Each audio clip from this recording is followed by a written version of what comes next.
Kung naghahanap ka ng masustansyang prutas na hindi lang pampalamig, kundi punong-puno na rin ng benefit sa katawan, syempre huwag ka nang lumayo dahil nandito ang ating mga pakwan o watermelon. Actually, kung araw-araw mo itong kakainin, napakaraming benefits yung pwede niyang maidulot sa ating kalusugan. So, hindi lang siya basta prutas, isa siyang natural na source ng nutrients, pampaganda, pampalusog, at iba pa. Guys, make sure na tapusin nyo tong video na to kasi I am sure marami kayong matututunan dito. Huwag nyo rin kalimutan na mag-subscribe sa YouTube channel ko at i-click ang notification bell icon para maging updated kayo sa mga future video uploads ko. By the way, ako nga pala si Jasper, isa akong registered pharmacist. So let's start this sa pinakamalagang benepisyo, ang hydration o pag-hydrate ng ating katawan. So alam naman natin lahat na ang tubig ay buhay. Pero minsan, sa sobrang busy natin sa pang-araw-araw, nakakalimutan na talaga rin natin uminom ng sapat na tubig. Buti na lang talaga nandyan yung pakwan.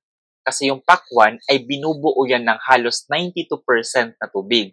So ibig sabihin, bawat kagat mo ay parang umiinom ka na rin ng tubig. Pero hindi lang basta-basta tubig yung laman nito kasi may kasama pang natural na electrolytes gaya ng potassium, at magnesium na tumutulong sa pagpapanatili ng balanse ng liquid or ng acid sa ating katawan. Kaya kung mainit yung panahon o galing ka sa workout, swak na swak talaga yung pakwan bilang natural sports drink. Bukod sa hydration, ang pakwan ay mayaman din sa antioxidant. Isa sa pinakakilala rito ay ang lycopene. Ang lycopene ay isang natural na pigment na nagbibigay ng pulang kulay sa pakwan.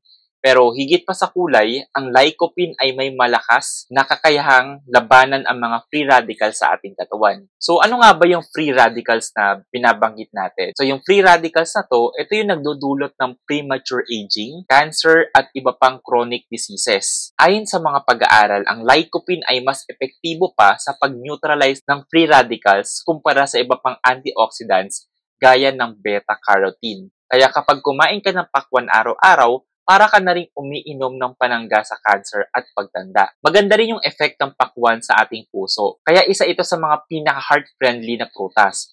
Bukod sa lycopene na kayang pababain ng bad cholesterol at inflammation sa katawan, ang pakwan ay may taglay ding citrulline. So yung citrulline naman na to ay isang uri ng amino acid na tumutulong sa pagpapaluwag ng ugat at nagpapababa ng blood pressure. So sa madaling salita, ang pakwan ay natural na source na nakakatulong para bumaba yung presyon ng dugo. Napakainam din ito sa mga taong may hypertension o alta presyon, lalo na sa may mga edad. Pero syempre, itong pakwan hindi pa rin siya ginagamit na pamalit sa mga gamot na inirereseta sa atin ng doktor. So, masarap kumain ng pakwan at the same time, wala pang side effects. Ngayon, usapang kalamnan naman tayo.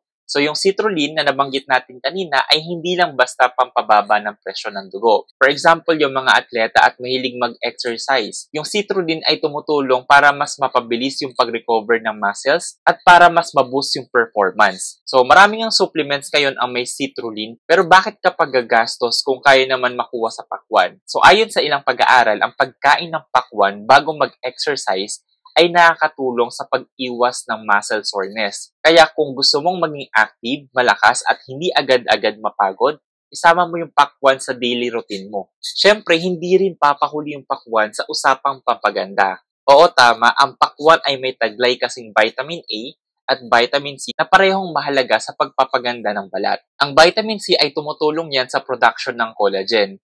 So, yung collagen, isa siyang protein na nagpapanatili ng elasticity ng ating balat. And then, yung vitamin A naman ay tumutulong sa repair ng skin cells. Kaya kung gusto mong maging glowing yung skin mo, kumain ka ng pakwan araw-araw.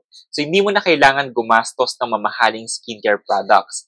So, bonus pa dyan, dahil sa taas ng water content ng pakwan, lagi kang hydrated at fresh looking. So, yung pakwan din ay may mga possible effects sa panunaw o digestion. Dahil mayaman ito sa tubig at kaunting fiber, tumutulong siya para magkaroon ng mas maayos na daloy ng pagkain sa ating bituka. Para sa mga taong constipated or hirap dumumi, malaking tulong ang pakwan. Hindi ito masyadong mabigat sa tiyan, kaya Hindi rin ito nagdudulot ng bloating o kabag. Sa mga batang mahirap pakainin ng gulay o prutas, subukan mong bigyan ng pakwan. Siguradong may enjoy nila to dahil sa tamis at hindi nila namamalayan na kumakain na pala sila ng prutas, masustansya at maraming nutrients. Para naman sa mga problema sa timbang, maganda rin talaga yung pakwan. Kasi although matamis yung pakwan, ang pakwan ay low in calories. So isipin mo, yung isang tasa ng hiniwang pakwan ay may lamang halos 46 calories lang.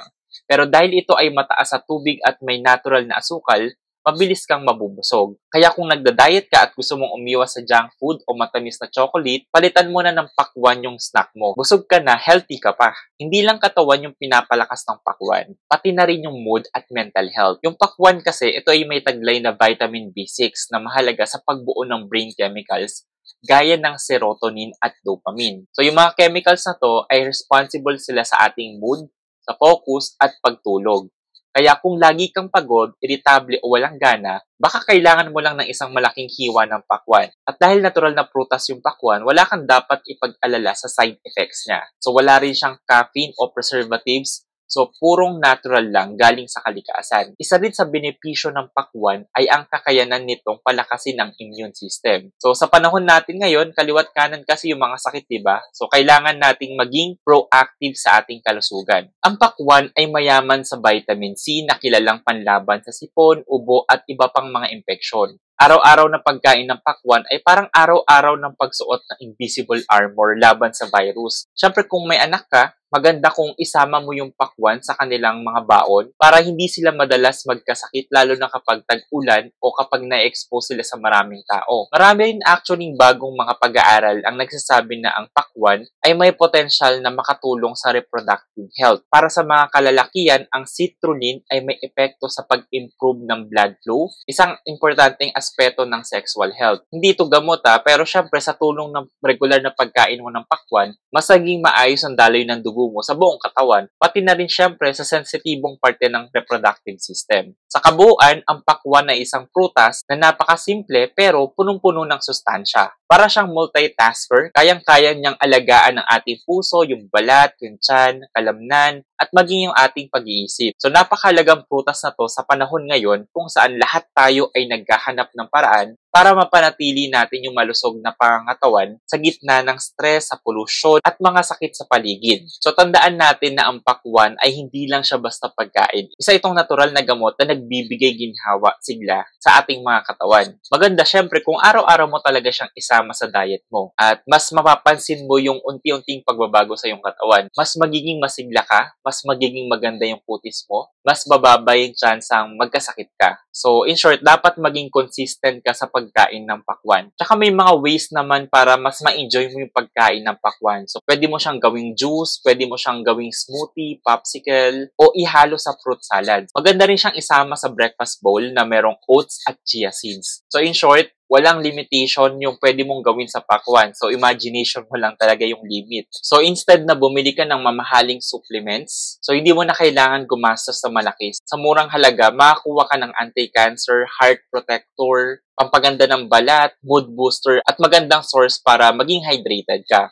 All-in-one na, di ba? Kaya sa susunod na bibili ka sa palengke o grocery, huwag mong kalimutan bumili ng pakwan. So, syempre, lagay mo lang sa ref para manatiling fresh siya. So, I hope marami kayong natutunan sa vlog na to tungkol sa pakwan. Again, in summary, ginagamit natin or magandang source yung pakwan ng mga nutrients at nakakatulong ito para sa hydration, anti-aging, sa heart health natin, para sa workout support, para mas mapaganda yung balat natin or mas maging glowing yung skin natin, for better digestion at weight management, happy mood, strong immunity, and syempre para ma-enhance yung performance para sa kalalakihan. Dahil nga nakakatulong ito para mas mapaganda yung daloy ng dugo sa mga ugat, including na rin dun sa may reproductive system ng lalaki. Kung may natutunan kayo sa vlog na to, huwag kalimutang i-like, i-share at mag-subscribe sa aking channel para sa mas marami pang educational at makabuluhang videos tungkol sa mga gamot, supplements, mga prutas, kalusugan at wellness. Muli, as a registered pharmacist, ako ay nagpapaalala na ugaliin magtanong sa doktor o pharmacist patungkol sa mga gamot para maiwasan natin ang medication error o paglala ng inyong kondisyon. So ayun lang, bye sa inyo, stay informed, stay safe at alagaan natin ang ating mga sarili.